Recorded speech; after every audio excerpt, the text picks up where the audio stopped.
दोहराता हूँ सुनो रक्त से लिखी हुई कुर्बानी। मैं उस कविता को उन्हीं के सुरों में सुनाना चाहूंगी, लिंग परिवर्तन नहीं करूंगी।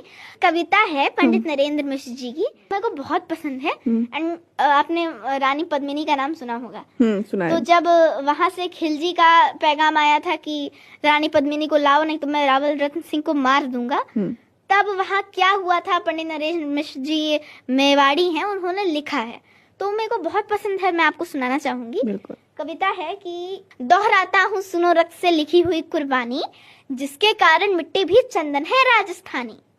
रावल रतन सिंह को छल से कैद किया खिलजी ने, रावल रतन सिंह को छल से कैद किया खिलजी ने, काल गई मित्रों से मिलकर दगा किया खिलजी ने।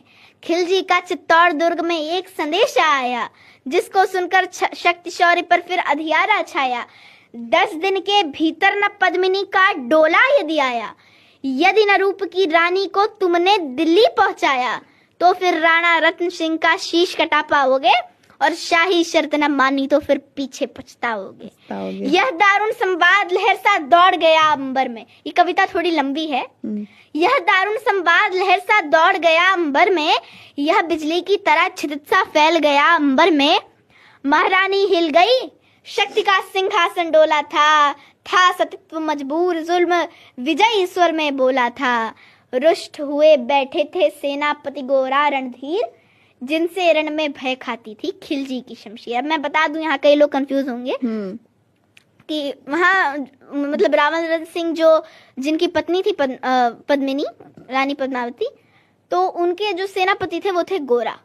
तो क्या हुआ कि वहां से खिलजी का मतलब, खिलजी आप जानती हैं बहुत दुष्ट था, तो वहां से उसका मतलब संधि के लिए आया, मतलब निमंत्रण आया, और गोरा ने बहुत समझाया कि अच्छा नहीं है उसके यहाँ जाना, आप मत जाइए।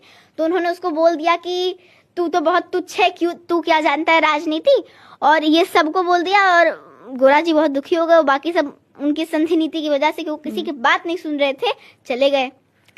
तो यही है कि बोला, जब रानी पद्मावती खोजने गई तो पर रानी ने प्रथम वीर गोरा को खोज निकाला।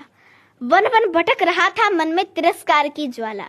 गोरा से पद्मिनी ने खिलजी का पैगाम सुनाया, मगर वीरता का अपमानित ज्वार नहीं मिट पाया।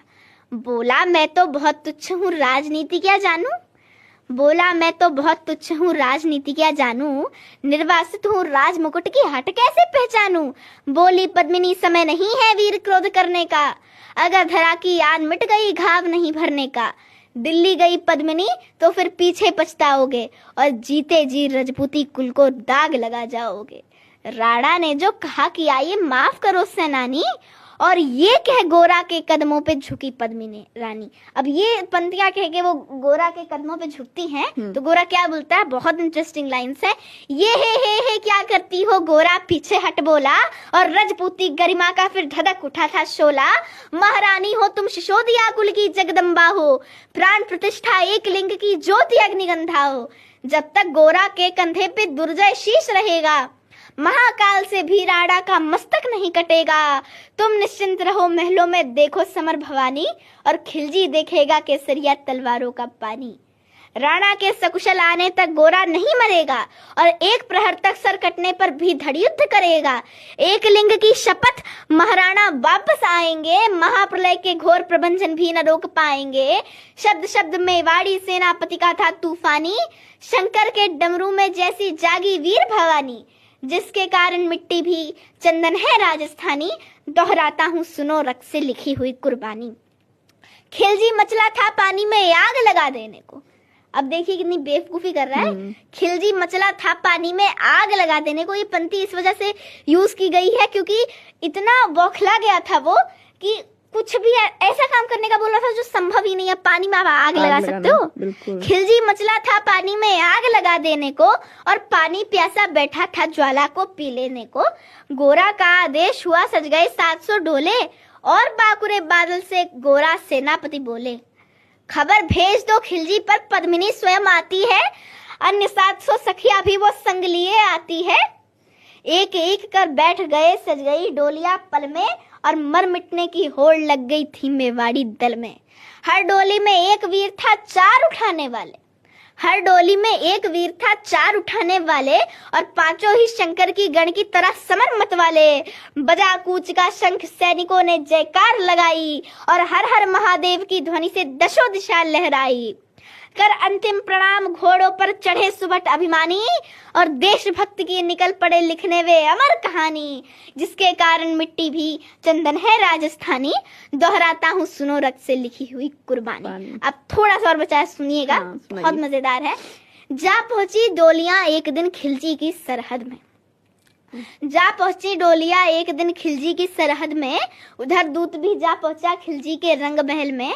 बोला शहंशाह पद्मिनी मल्लिका बनने आई है, और रानी अपने साथ हुस्न की कलियां भी लाई है। एक मगर फरियाद फकत उसकी पूरी करवा दो। अब ये फरियाद आई है कि एक मगर फरियाद फकत उसकी पूरी करवा दो। रावल रत्न सिंह से केवल एक बार मिलवा दो। खिलजी उछल पड़ा, ये के फौरन यह हुक्म किया था, बड़े शौक से मिलने का शाही फरमान दिया था। यह शाही फरमान दूत ने गोरा तक पहुंचाया, और गोरा झूम उठे उस क्षण बादल को पास बुलाया। बोले बेटा वक्त आ गया है अब कट मरने का, बोले बेटा वक्त आ गया है अब कट मरने का, और रजपूती में वार धरा का दूध दूध सफल करने का। ऐसा ही होगा काका रजपूती अमर रहेगी, ऐसा ही होगा काका रजपूती अमर रहेगी, और बादल की मिट्टी में भी गौरव की गंध रहेगी।